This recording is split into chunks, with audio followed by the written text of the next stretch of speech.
नमस्कार। Sociology with ध्रुव दीक्षित में आपका मैं ध्रुव कुमार दीक्षित स्वागत करता हूं। आज हम चर्चा करेंगे रिसर्च मेथोलॉजी की। शोध की प्रविधि, शोध क्या है। विशेषतः ये मेरा ये लेक्चर या व्याख्यान पीएचडी छात्रों के लिए है। जो पीएचडी कर रहे हैं तो उनको शोध कैसे करना चाहिए, शोध पद्धति क्या होना चाहिए, उस पर मैं ये आपके सामने चर्चा कर रहा हूँ, आपके साथ इस पे रिसर्च मेथोलॉजी पे। हम सभी जानते हैं कि बिना किसी पद्धति के, बिना किसी प्रविधि के कोई भी काम नहीं। आप ग्रामीण अंचल में जाएंगे, खेतों में जो किसान काम करते हैं वो कहीं अध्ययन नहीं करते, किसी का एग्रीकल्चर यूनिवर्सिटी में नहीं पढ़ते, लेकिन उनके खेती की भी एक मेथड होती है, एक पद्धति होती है, और उसी पद्धति के आधार पर वो खेती करते हैं। उनको मालूम है किस सीजन में कौन सी फसल बोनी है, किस सीजन में कौन सी फसल नहीं बोनी है।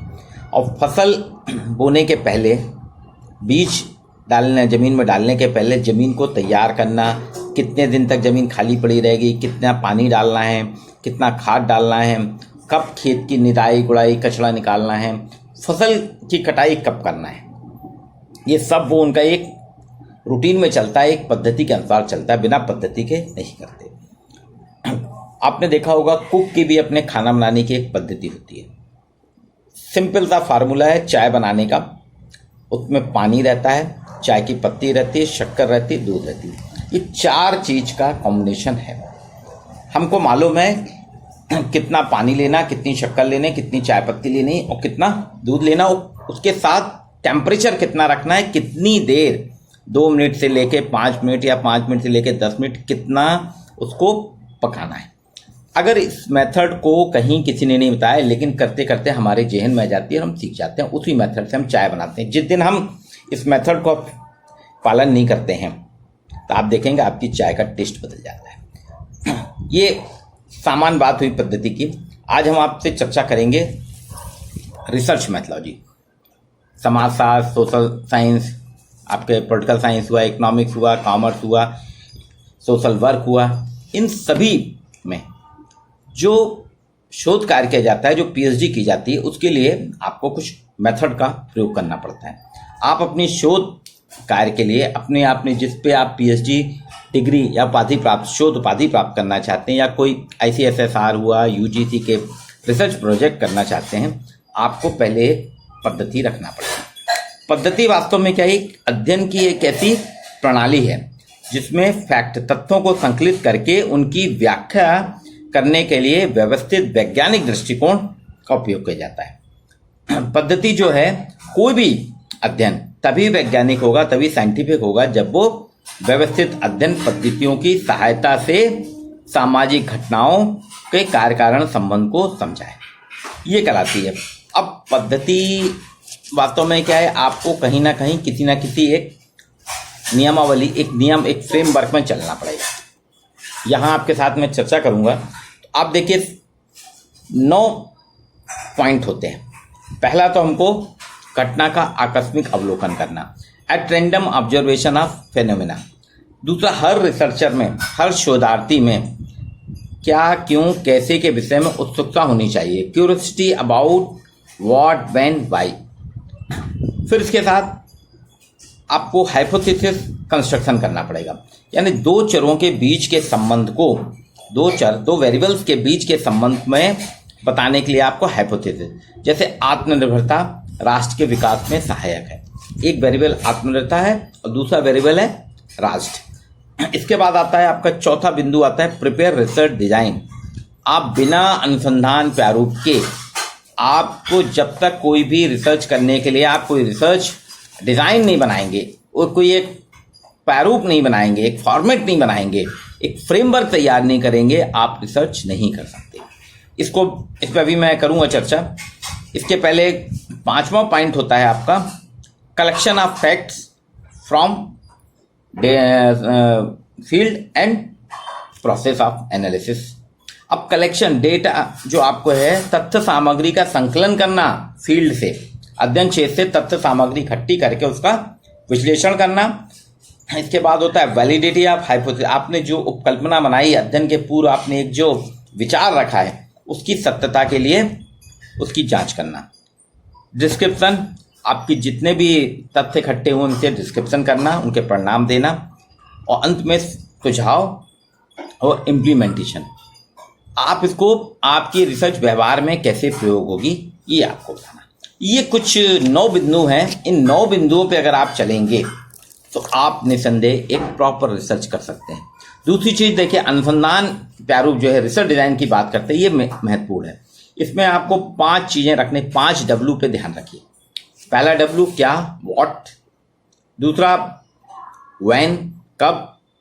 तीसरा वेयर, कहाँ। वेयर अबाउट, किस प्रकार। और एक होता है हाउ मच, कितना। ये 4 W में 5वां हाउ मच है, कितना। ये एक आपको रखना है और एक कार्य योजना बनाना पड़ेगी, प्लानिंग करना पड़ेगी रिसर्च के लिए। प्लानिंग के साथ आपको शोध स्ट्रक्चर, शोध संरचना बनाना पड़ेगी, क्या करेंगे आप।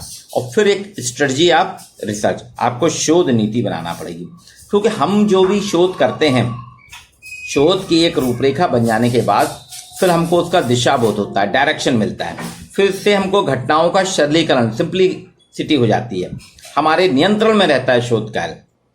मितव्ययता, पैसे की कम होती है। बाधा न, कोई भी बाधाएं आएंगे हम उसको सॉल्व कर सकते हैं। अधिकतम उद्देश्यों की प्राप्ति, हमको उद्देश्य हमारे जो हैं वो अधिकतम मिल जाते हैं। शोध समस्या पे जितने भी समस्याएं आती सब आधारित हो जाती, उससे हमारे निष्कर्ष मिलते हैं। ये कुछ चीजें हैं जिसके आधार पे हम कर सकते हैं। पहले तो हमको क्या करना पड़ेगा, कोई भी समस्या की व्याख्या करिए। आप जिस पे रिसर्च करना चाहते हैं उसकी व्याख्या करिए, समस्या की व्याख्या करिए, स्पेसिफाई करिए कि आपकी क्या प्रॉब्लम है, किस तरीके से करेंगे। फिर इसके बाद आप जब समस्या की व्याख्या करेंगे, नई पुरानी किताब, पुराने जितने भी बुक्स उनको पढ़ेंगे, तो आपके पास समस्या के नई समस्या आ जाती। उसी समस्या में से आपको एक नई समस्या मिलेगी और उस समस्या के आधार पे फिर आप आगे बढ़ेंगे। तो हमने सबसे पहले एक विषय चुन लिया, किस विषय पे हमको अध्ययन करना है। उस पर पुराने जितने भी शोध हुई हैं उन सबको पढ़िए आप। उससे आपको एक गाइडलाइंस मिल जाएगी, आपको एक मार्गदर्शिका मिल जाएगी। फिर उसमें से आप एक नई समस्या बनाइए। वो नई समस्या जो बनेगी उसके पहले आप, क्योंकि आपको पता चल जाएगा अध्ययन क्षेत्र कैसा है, हमारी इकाई कौन सी हो सकती है, क्या समस्याएं हो सकती हैं, ये करने के बाद अब देखिए, अब आता है आपका प्रिपेयर ए रिसर्च डिजाइन। किसी भी शोधार्थी के लिए रिसर्च डिजाइन, एक अनुसंधान प्रारूप तैयार करना बहुत ही कठिन काम है, क्योंकि हमारे पास रिसर्च की कई मेथड्स होती हैं, अनुसंधान की कई पद्धतियां हैं। जैसे एक होती है आपकी ऐतिहासिक पद्धति, यानी इतिहास के आधार पे आप अध्ययन करके, ऐतिहासिक तत्वों का अध्ययन करके विवेचना कीजिए। इसके बाद आप देखिए डिस्क्रिप्टिव है, एनालिटिकल है, अप्लाइड है, फंडामेंटल है, क्वांटिटेटिव है, क्वालिटेटिव है, कंसेप्चुअल है, एम्पिरिकल है। ये कुछ हमारे पास पद्धतियां हैं। इनमें से बेसिक जो हैं, हम कुछ पद्धतियों को महत्वपूर्ण मानते हैं, उनको यहाँ पे अपन समझने का प्रयास करेंगे। अभी हम जो चर्चा कर रहे हैं रिसर्च डिज़ाइन की, इसमें आपने देखा होगा कि कई प्रकार से है, descriptive, analytical, applied, fundamental, qualitative, quantitative, conceptual, empirical. ये अलग अलग मेथड्स हैं।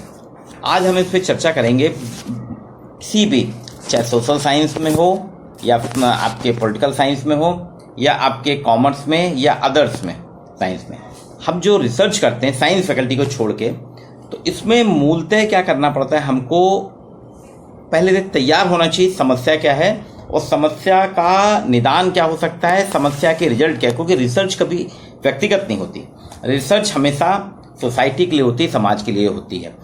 तो यहाँ आज हम चर्चा करेंगे 3-4 प्रकार के रिसर्च पे। एक है डिस्क्रिप्टिव डिज़ाइन, जो हमने डिज़ाइन बनाते हैं डिस्क्रिप्टिव। ये जैसा कि नाम से ही है, डिस्क्रिप्टिव विवरण मूलक प्रारूप।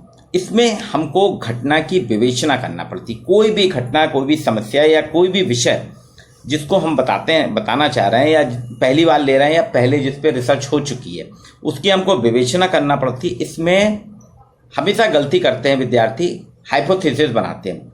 डिस्क्रिप्टिव डिज़ाइन में हाइपोथेसिस की जरूरत ही नहीं है। क्योंकि आप जिस घटना को, जिस समस्या को, जिस पे आप अध्ययन करना चाहते हैं उसका विवेचन करना है ना आपको, तो उसमें आपको पहले से आप कैसे तय करेंगे, आप जिस देखेंगे तब उसका करेंगे। इसलिए ध्यान रखिएगा कि डिस्क्रिप्टिव डिजाइन में हाइपोथेसिस कभी नहीं बनती। इसके बाद आता है अन्वेषणात्मक। अन्वेषणात्मक एक्सप्लोरेटरी, नाम तो ये है कि एक्सप्लोर करना, अन्वेषण करना। ये एक महत्वपूर्ण डिजाइन है जो हर शोधार्थी को प्राथमिक दिशा प्रदान करता है, प्राइमरी डायरेक्शन देता है। इसमें हम घटना के कार्य कारणों की खोज करके करते हैं कि कोई भी घटना क्यों हुई। किसी भी विषय की अगर अपन चर्चा करें, जैसे कोविड-19 का आर्थिक प्रभाव, तो कोविड-19 और उसके प्रभाव, मतलब अर्थव्यवस्था पे क्या प्रभाव पड़ा, कोविड ने कैसे रोका है, इनके कार्य कारणों की खोज करेंगे, कॉज एंड इफेक्ट पे काम करते हैं। और फिर समस्या क्यों उत्पन्न हो रही है, इसके लिए हमको अध्ययन करना, इसके लिए आप उपकल्पना बना सकते हैं। इसमें हाइपोथेसिस लगती है कि कोविड-19 के कारण अर्थव्यवस्था निरंतर नीचे गिरती जा रही है ना। तो ये अपने इसकी कार्यकारण भी निकल जाएगा कि कौन से कारण थे, कि कोविड-19 में क्योंकि स्प्रेड फैल रहा है, लोगों को दूर रखना है, इसलिए शट डाउन करा, उसको ब्रेक करना, ये कार्य कारण खोजेगा। एक आता है इसके बाद प्रयोगात्मक, एक्सपेरिमेंटल जैसा कि नाम से स्पष्ट है, यथार्थता लाने, रियलिटी लाने के लिए इसमें कारण, कॉज और इफेक्ट के बीच में हम कोरिलेशन निकालते हैं। कार्य कारण जो रहते हैं ना, कॉज एंड इफेक्ट में संबंध ज्ञात करते हैं। जैसे एक उपकल्पना आपने बना ली, मान लीजिए उच्च आय वर्गीय कर्मचारियों में कार्य संतुष्टि का स्तर भी ऊंचा होता है। ये हमको सिद्ध करना है। तो आपको एक उच्च आय वर्गीय कर्मचारियों को लेना पड़ेगा, फिर उनसे पूछना पड़ेगा, उनसे अलग अलग फ्रेम करना पड़ेंगे क्वेश्चन, तो उससे आपके पास डेटा आ जाएंगे कि वो अपने कार्य से कितने संतुष्ट हैं। अगर हाईली सेटिस्फाइड हैं तो ये होगा कि हाईली इनकम ग्रुप जो होता है वो अपने काम से हाईली सेटिस्फाइड होता है। अगर इनकम ग्रुप हाई है और वो अपने काम से सेटिस्फाइड नहीं है तो आपकी उपकल्पना यहाँ पर रिजेक्ट हो जाएगी। इसमें पहले और बाद की घटना का अध्ययन किया जाता है। इसी को एम्पिरिकल एक होती है एम्पिरिकल अनुभवजन, एम्पिरिकल डिजाइन। इसमें हम क्या करते हैं, अनुभव, हम ऑब्जर्वेशन करते हैं। हमारे ऑब्जर्वेशन जो अनुभव होते हैं उसको हम उसके आधार पे हम अपनी हाइपोथेसिस जो रहती है, कल्पनाएं जो रहती हैं, उनका सत्यापन करते हैं। इसमें हमको देखना पड़ता है कि पहले कौन सी घटना हुई, बाद में कौन सी घटना हुई। ये एक तरीके से हमारे पूर्व पश्चात के अध्ययन पे होता है। जैसे कोविड-19 के पहले का हमारे पास है और कोविड-19 के बाद की स्थिति, तो दो फेज में हम इसका अध्ययन कर सकते हैं। ये एम्पिरिकल कहलाता है। एम्पिरिकल में आपको ऑब्जर्वेशन लेना पड़ते हैं, आपको अनुभव आपका, आप अध्ययन क्षेत्र में जाके वहाँ पे आप तथ्य इकट्ठे करेंगे, आप अपना अनुभव कि हम उस घटना के साथ आपको इन्वॉल्वमेंट होना पड़ता है उसको जो है, एक तरीके से एक्सपेरिमेंटल रिसर्च डिजाइन के समान ही है। एक होती है कंसेप्चुअल रिसर्च। कंसेप्चुअल रिसर्च वास्तव में कंसेप्ट बनाना, ये एक आइडिया, थ्योरी की बात करता है, ये नीति की बात करता है। ये सामान्यतः हर छात्र के लिए नहीं है, ये विशेषतः इसका प्रयोग करते हैं फिलोसोफर और दार्शनिक लोग और हाईली इंटेलिजेंट लोग करते हैं, हाईली क्वालिफाइड लोग करते हैं। जो बुद्धिजीवी वर्ग जिनको हम कहते हैं ना, समाज के बुद्धिजीवी, वो करते हैं। वो क्या करते हैं, जैसे अभी फॉर एग्जांपल कोविड-19 है, कोविड-19 के आधार पर उन्होंने का वर्क फ्रॉम एक कल्चर हुआ है। तो वर्क फ्रॉम होम के लिए उन्होंने एक आइडिया विकसित किया कि उन्होंने सोचा कि वर्क फ्रॉम होम जो हो रहा है वो फैमिली डिस्प्यूट को बढ़ावा देगा। एक उन्हें अपना एक विचार मन मिला। अब इस विचार को जस्टिफाई करने के लिए वो कंसेप्चुअल रिसर्च करेंगे, वो लंबा समय लगता है। तो कोविड-19 के बाद की फैमिली स्ट्रक्चर पे आपको अध्ययन करना का, फैमिली के डेटा लेना पड़ेंगे। वर्क फ्रॉम होम कितने लोग जो हैं कि अपने ऑफिस का काम, अपने कॉलेज का काम घर से कर रहे हैं, तो वहाँ फैमिली, एक कंपोनेंट फैमिली हो जाएगा और एक कंपोनेंट वो रिस्पोंडेंट जिससे कि आप जो कर रहा है काम। फिर उनका अध्ययन करने के बाद में आप उसका विवेचन करेंगे, तब एक थ्योरी कंस्ट्रक्ट होती है, एक थ्योरी का सिद्धांत का निर्माण, उसमें सिद्धांत बनाना पड़ता है, इसलिए कंसेप्चुअल रिसर्च कहलाता है। ये सामान्यतः मैंने कहा ना, बहुत बुद्धिजीवी जो होते हैं वो करते हैं। एक होती है रिसर्च डिजाइन है आपकी निदानात्मक डायग्नोस्टिक। ये नाम से ही है, इसमें नवीन ज्ञान प्राप्ति के साथ साथ हम जो भी इवेंट्स हैं, जो भी प्रघटनाएं हैं, जो भी सामाजिक समस्याएं हैं, उनके समाधान के उपाय भी निकालते हैं। क्योंकि ये तय है जहां समस्या होती है उसी समस्या में उसका समाधान होता है। तो हमको विश्लेषण करना पड़ेगा, इसके स्वरूप पता करना पड़ता है और उसके आधार पे हम वर्णन का विश्लेषण करके उसके निदान निकालते हैं। ये आपकी मेथड्स हैं। इसमें कुछ और मेथड्स होती हैं। ये फ्रेमवर्क आप तैयार कर लीजिए। इसमें एक होती है थ्योरी है ग्राउंडेड थ्योरी। ग्राउंडेड थ्योरी 1967 में आई थी। 1967 में समाजशास्त्री बार्नी ग्लेजर और स्ट्रॉस ने बनाई थी। ये लोग क्या करते थे, ये तुलनात्मक पद्धति, कंपैरेटिव स्टडीज थी एक्चुअल में। ये व्यवस्थित तथ्यों को डेटा इकट्ठा करते थे, फील्ड वर्क में करके अपना अध्ययन क्षेत्र से डेटा लाते थे, फिर उन डेटा का व्यवस्थित एकत्रीकरण करके उसका विश्लेषण करके एक नया सिद्धांत, नई थ्योरी बनाते थे। इन्होंने उस वक्त इसका प्रयोग किया था जो रीमैरिज हो रहे थे, पुनर्विवाह। तो पहले की स्थिति और पुनर्विवाह के बाद दो इनके वेरिएबल हो जाते थे। बिफोर में डाइवोर्स वाली मैरिज, फर्स्ट मैरिज, और सेकंड रीमैरिज, या किसी की डेथ हो गई तो वो आफ्टर डेथ उसने दोबारा रीमैरिज करी। तो ये जो रीमैरिज था इस पे वो स्टडी करते थे। इसी तरह से अस्पताल में, हॉस्पिटल में जो मरीज की डेथ हो जाती है तो उनकी डेथ होने के बाद, तो उसके बाद के उस पर वो फैमिली और उसके क्या स्थिति थी, मरने के बाद उसके परिवार में उसकी क्या है, समाज में क्या प्रतिक्रिया है, इस पे रिसर्च करते हैं। ये ग्राउंडेड मतलब ग्राउंड में जाके जमीनी अध्ययन कहलाता है, ग्राउंडेड। अब आपको ये जो मैंने मेथड्स बताई हैं, ये रिसर्च के लिए आपने जो प्रारूप तैयार हो गया, हमारा एक रिसर्च डिजाइन, आपके फ्रेमवर्क तैयार हो गया। इस फ्रेमवर्क से हमको अब आगे बढ़ना है। अब रिसर्च डिजाइन के बाद आता है कलेक्शन ऑफ डेटा, फैक्ट्स और उनका एनालिसिस। अब डेटा आप कैसे कलेक्शन करेंगे, ये एक महत्वपूर्ण बिंदु है, एक प्रमुख चरण है। कलेक्शन ऑफ डेटा, इसको सिलेक्शन भी कह सकते हैं। आप सिलेक्शन कैसे करेंगे, इसमें दो प्रकार के डेटा होते हैं हमारे पास। फर्स्ट है प्राइमरी डेटा, प्राथमिक तत्व, और सेकंड होता है सेकेंडरी डेटा, द्वितीयक तत्व। सेकेंडरी डेटा बहुत इजी है कि आपको जो पब्लिश हो चुका है, किताबें हैं, इंटरनेट है, रिसर्च हैं, ये जो पूर्व में हो चुकी हैं, इनसे आप लेके फिर आप अपना अध्ययन कर लेते हैं, ये चीज़ है। अब इसके बाद आपके पास आता है प्राइमरी डेटा। प्राइमरी डेटा आपको जाके लाना है, आपको इकट्ठा करना है, आपको मिलेगा नहीं, आपको प्रथम है वो, पहली बार आपको भी नहीं मालूम। तो इसके लिए दो तीन चीज़ें हैं। एक आप क्या करते हैं, जब क्वांटिटी मेथड रहती है आपकी, क्वांटिटी के रूप में करना है, तो आपको उसमें सर्वेक्षण करना पड़ेगा। अब सर्वेक्षण के अंतर्गत आपको सर्वे करके आप डेटा ले आते हैं और उसकी कैलकुलेशन कर लेते हैं, तो गणनात्मक है। इसमें डेटा लाने के लिए फिर अगर बहुत बड़े एरिया में करना है तो आपने कुछ प्रश्नों की एक सूची बनाई, उसको जो आपके रिस्पोंडेंट हैं, शिक्षित हैं अगर, उनके पास मेल से, डाक से भेज दी गई। फिर वो उसको फिल करके आपके पास भेज देगा और उससे आप कैलकुलेट कर लिए, डेटा आपका एनालिसिस हो जाए। एक होती है अनुसूची, प्रश्नों की सूची रहती है, शोधकर्ता खुद उसको लेके अध्ययन क्षेत्र में जाता है, पूछ के रिस्पोंडेंट से भर लेता है, बाद में उसका एनालिसिस कर लेता है। एक इसमें मेथड होती है प्राय सर्वेक्षण वाले में इंटरव्यू। आपको अध्ययन क्षेत्र में जाके इंडिविजुअल आप उससे इंटरव्यू ले लीजिए, प्रत्यक्ष रूप से उससे प्रश्न पूछिए, वो उत्तर देगा, आप लिखते जाइए, या फिर एक समूह में गांव के लोगों को बैठाल के समुदाय को आप ले सकते हैं। एक इसमें होता है ऑब्जर्वेशन, अवलोकन। हम अध्ययन क्षेत्र में जाके पहले फिजिकल वेरिफिकेशन करते हैं। किसी गांव में आप जाके देखिए, गांव में मंदिर कहाँ है, खेत कितनी दूर है, घर कितनी दूर है, पानी के स्रोत क्या हैं, चरोखर है कि नहीं है, गांव से मेन जो आपके शहर की अप्रोच रोड है कितनी दूर है, बिजली है, कितने खंभे हैं, टेलीफोन है, इंटरनेट कनेक्शन है, दूरदर्शन की छतरी, ये सारी चीज़ें आपको ऑब्जर्वेशन से किसी के कोई तो बता देगा मेरे गांव में सब चीज़ है, कहेगा मेरे गांव में कुछ भी नहीं है, लेकिन आप अपनी आंखों से जब निरीक्षण करेंगे आपको पता चले। उन्होंने कहा हमारे यहाँ पानी की समस्या है, पानी नहीं, लेकिन आपने गए, आपने कहा गांव में 10 हैंडपम्प है और चला के देखे सब में पानी आ रहा है, तालाब है, नदी है 5 किलोमीटर की दूरी पे। तो ये है कि वहाँ पे अभी पानी को हर घर तक पहुँचाना है, लेकिन पानी की समस्या ये कि पानी है नहीं, ये कहने मात्र नहीं। तो अवलोकन से ये चीज़ होती है।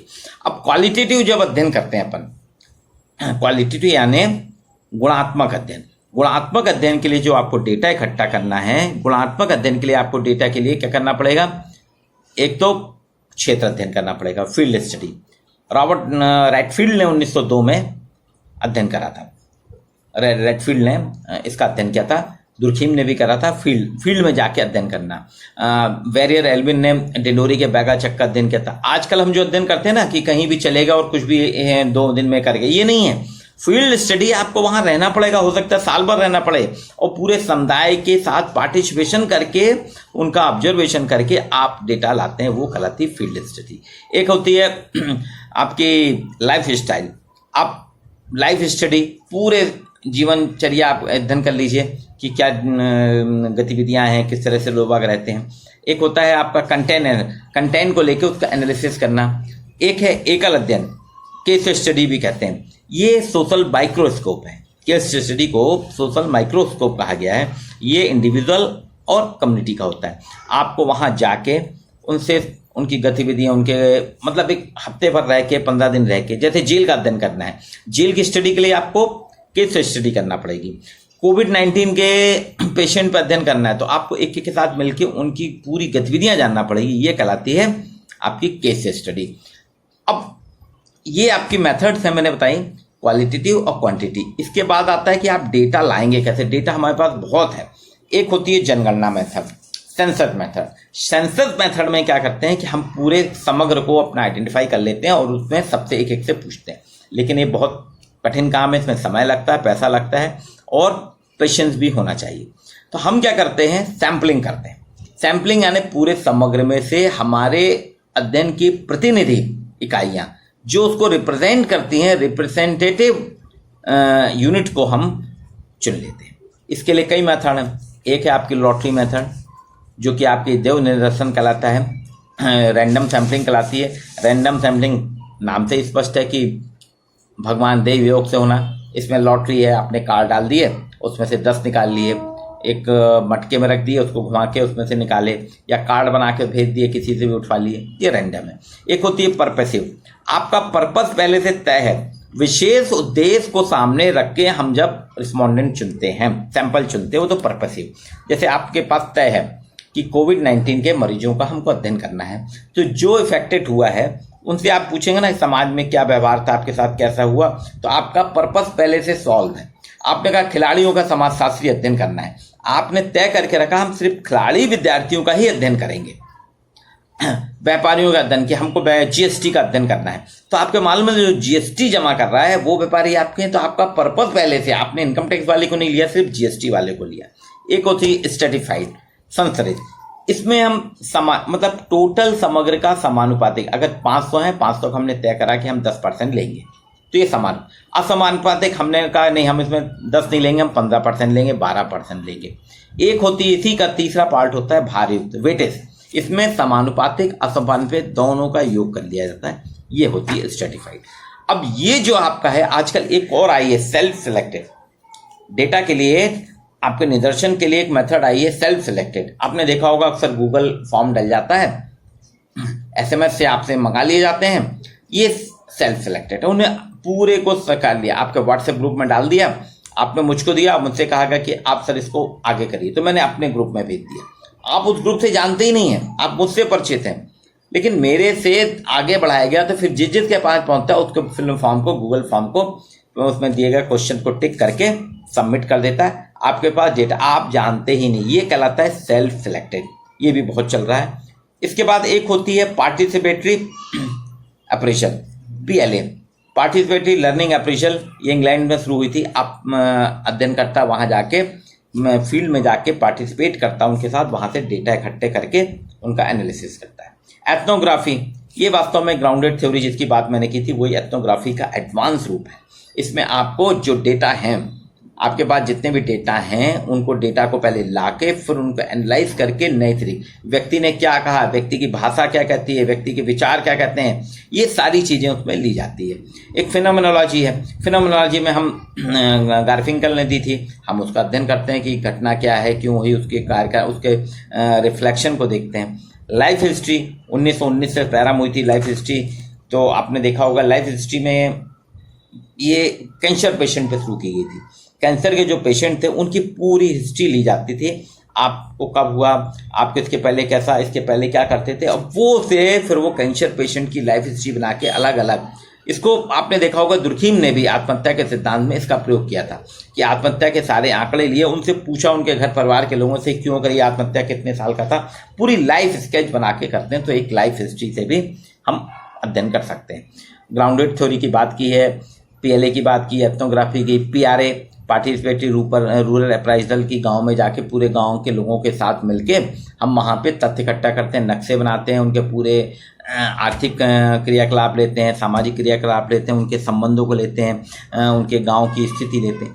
वास्तव में जब भी हम अध्ययन क्षेत्र में जाते हैं तो अध्ययन क्षेत्र में आपको एक चीज़ रखना पड़ेगा, आपको वहाँ पे एक ऐसे आदमी को पकड़ना पड़ेगा, उसको चूज करना पड़ेगा जो वहाँ का जानकार होगा। वो आपके लिए वास्तव में गेट कीपर है। अगर उसने गेट नहीं खोला आप फील्ड में नहीं जा सकते। आप अगर आप गेट कीपर ही गेट खोलता तभी आप एंटर हो पाते हैं ना। इसी तरह से आप अपने अध्ययन क्षेत्र में गेट कीपर की मदद करिए, उससे मदद लीजिए, और जब तक आप गेट कीपर के साथ नहीं जुड़ेंगे, उससे आप रैपो नहीं बनाएंगे, आप तथ्य नहीं लिखा। ये होती है तथ्य की बात। अब इसके बाद आता है आपका इनका एनालिसिस। तो इसको आपको सारणीयन करना पड़ेगा। सिंगल से टेबल होती है, डबल होती है, ट्रिपल होती है, उसमें दो दो वेरिएबल्स को लगा के आप उनका एनालिसिस करिए। फिर एनालिसिस करने के बाद में उसका आपने जो उपकल्पना बनाई उसकी जांच करना पड़ेगी, वो उपकल्पना कहाँ तक सत्य हो रही है, कहाँ सत्य नहीं हो रही। उसमें आपको काई स्क्वायर टेस्ट लगाना पड़ेगा, स्टैटिक्स का प्रयोग करिएगा।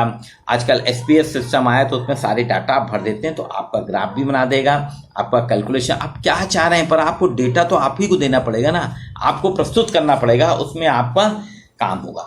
आपको मार्केट की स्ट्रेटजी देखना पड़ेगी, मार्केट कैसे बढ़ रहा है, फ्लो कैसे होगा, मार्केट में डाउनफॉल आ रहा है तो उसको कैसे करें। ये लोगों से पूछ के उनके जो डेटा हैं उसमें भरेंगे, तो उनमें कोरिलेशन, उनमें संबंध निकालना पड़ेगा, रिग्रेशन निकालना पड़ेगा। फिर इन सारी चीज़ों को आपको अंत में जो आपका रिजल्ट है, रिजल्ट कैसे दें, इसके लिए आपको प्रतिवेदन लिखना पड़ता है। रिपोर्ट राइटिंग में आपको शब्दों का चयन करना पड़ेगा। बहुत ज़्यादा बताने की जरूरत नहीं है, लिमिटेड शब्दों में लिमिटेड चीज़ को जब आप प्रस्तुत करेंगे वो आपका रिजल्ट होगा। और रिजल्ट के साथ साथ आपको उसमें सारे सजेशन भी देना पड़ेंगे, क्योंकि समस्या का समाधान भी करना है ना, और आगे व्यवहार में उसको कैसे प्रयोग में लाया जाए, आपकी रिसर्च इम्प्लीमेंटेशन कैसा हो, ये भी आपको बताना पड़ेगा। क्योंकि रिसर्च आपकी व्यक्तिगत संपत्ति नहीं है, रिसर्च आप जन साधारण के लिए कर रहे हैं, समाज के लिए कर रहे हैं, उसमें समाज का फायदा होगा। अब जैसे कोविड-19 है, शिक्षण सत्र हमारे सब रुके हुए हैं, तो ऑनलाइन शिक्षा की जाए या ऑफलाइन की जाए, इस पे आप रिसर्च कर सकते हैं। इस पे आप बता मार्केट की स्ट्रेटजी क्या है, ऑनलाइन करा जाए कि ऑनलाइन के अलावा और क्या क्या विकल्प हो सकते हैं जिससे मार्केट हमारा 25 मार्च के पहले की स्थिति में आ सके। तो ये एक वैज्ञानिक अनुसंधान जो है, रिसर्च, जितने भी हमारे शोधार्थी हैं, पीएचडी के लिए छात्र, उनके लिए मैंने एक रिसर्च मेथोलॉजी के तहत ये टॉपिक रखा है। इसको कल रिसर्च अपना एक जबलपुर में एक फाउंडेशन है, स्वदेशी रिसर्च फाउंडेशन, उनके एक सेमिनार था, इंटरनेशनल सेमिनार था, उसमें उन्होंने दिया था, उसी में मैंने ये दिया है और उसी के तहत ये आपके साथ भी आज मैं शेयर कर रहा हूँ, क्योंकि उसमें था कुछ और अन्य चीज़ें इसमें जोड़ के मैंने उसको बताया है, क्योंकि मेरे को समझ में आया कि पीएचडी छात्रों के लिए भी एक हमको मॉडल बनाना पड़ेगा। तो वैज्ञानिक अनुसंधान के स्टेप पीएचडी छात्र को किन किन स्टेप से आना चाहिए। अब इसमें एक चीज़ और है, अब देखिए आज क्या है कि आपने ये सब कर लिया, आपने जो द्वितीयक सामग्री ली है, सेकेंडरी डेटा, उसका मेंशन करना बहुत ज़रूरी है, उसका आपको बिब्लियोग्राफी में देना पड़ेगा, आपको रेफरेंस देना पड़ेगा। और अधिकतर हम क्या करते हैं, वेबसाइट से जो हम जानकारी लेते हैं, आप जब भी वेबसाइट लें तो वेबसाइट का उल्लेख करने के साथ साथ उस दिन की तारीख और समय भी लिखिए, क्योंकि वेबसाइट के आंकड़े बदलते रहते हैं। आपने पीएचडी में उपयोग करके मेरे को दिया, मेरे पास वैल्यूएशन के लिए आई, मैंने वो साइट में आपके चेक करा, आपने बताया था कि 10% व्यापार हमारा घटा है, लेकिन आज की डेट में वो बता रहा है कि 12% घटा है, क्योंकि फ्लेक्चुअल है ना, डेटा कभी स्थिर नहीं रहते, फ्लेक्सिबिलिटी है, चेंज होते रहते हैं। तो मेरे को लगेगा आपने गलत जानकारी दी, पर आपने उसमें तारीख डाल दी, तो मैं एम्फेसिफाइज हो गया कि हाँ फोकस है आपका, ये फोकस ग्रुप है कि आपने फोकस करके रखा। तो प्लेगेरियम से बचिए, नकल मत करिए। जो अगर आपने अपने पेपर को भी दोबारा प्रस्तुत कर रहे हैं तो आप उसका भी मेंशन करिए। अगर आपके साथ में कोई और भी ऑथर है उसका भी नाम दीजिए। ऐसा नहीं कि पहला ऑथर कोई है और आप सेकंड है तो आपने अपने नाम से कोट कर दिए पहले कोई, नहीं, ये चोरी है।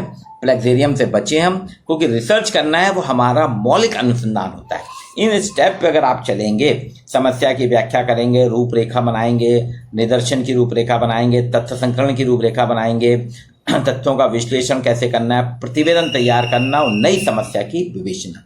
और प्लेगेरिज्म से बचिए, आप चोरी मत करिए। किसी का भी अगर आप लेते हैं उसका बराबर उल्लेख, न्यूज़पेपर हो, चाहे आपके मैगजीन हो, चाहे किताब हो, सबका विधिवत उल्लेख करिए। यूजीसी की गाइडलाइन है, केयर लिस्ट से आप ले लीजिएगा, जर्नल से ले लीजिए, उल्लेख करने में कुछ भी नुकसान नहीं है। ये मैंने वैज्ञानिक अनुसंधान के चरण बताए। आशा करता हूँ कि इससे सभी पीएचडी छात्रों को पसंद आएगा। और ये आप मेरे चैनल, यूट्यूब चैनल पे सोशलॉजी विद ध्रुव दीक्षित में देख सकते हैं, और उसमें आप अपनी समस्याएं लिख सकते हैं, आपको और क्या चीज़ चाहिए और क्या क्या समस्याएं चाहिए, तो मैं उसको निराकरण करने का प्रयास करूंगा। ये आज के लिए इतना ही।